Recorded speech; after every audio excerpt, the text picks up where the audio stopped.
ku danna mana subscribe, ku danna mana ƙararrawar sanarwa da zarar mun ɗora za ku same su ba sai kun sha wahala ba.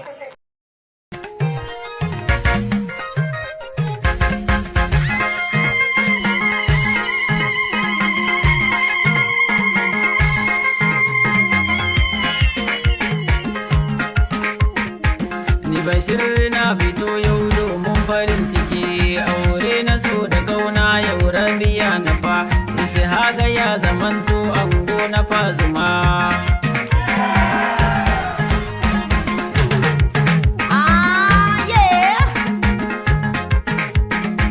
Farko za ni fara da Allahu kalikina, dan shi ne ya ce mabisinnar shi dan amina, manzon da duka bayi muka so dire da rana.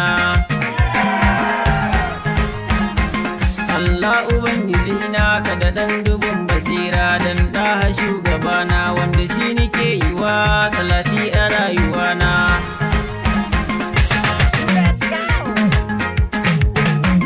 Mati sarauniyar ɗan shaɗi na bawada, shi ne ya ƙara aure kowa ya jaddada, kan da ce amarya dukan ku sai ku shaida.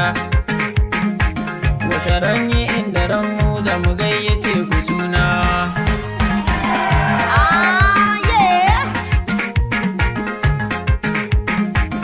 Ango mijin amarya Ishaqa ya yi aure, ga Fazuma amarya ta yi kwalliya tana ta dariya. Ishaqa zo ka ji ni zan yi zokaci, ka san zama na aure sai an yi haƙuri. Yau in kuna nishaɗi wata rana za ku saba, sai ka yi uziri a cikin lokaci.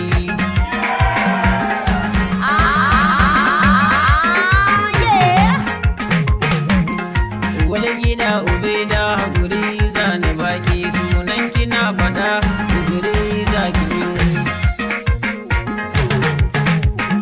Yankunan da zan yi kanki zai iso gare ki, kan da ƴar uwarki karama take a kanki, sai kun yi haƙuri. Angon ku gashi nan aiki idan ya saku sai ku je kawai ku yi, ba ɓata lokaci a cikin farin ciki, shine zama na aure ribar shi za ku ci. Gawayin amarya ku daina ja da baya, kuma to ku zo ku taka ba za ni bar ku ba. Taro fa yayi taro, taron farin ciki, yayyan muna agun waye agun kowa ya iso, taron farin ciki murna suke ta yi. Abokan ango ku taka, abokan ango ku taka domin farin ciki. Bashir ina kiran ku, ku zo kawai ku taka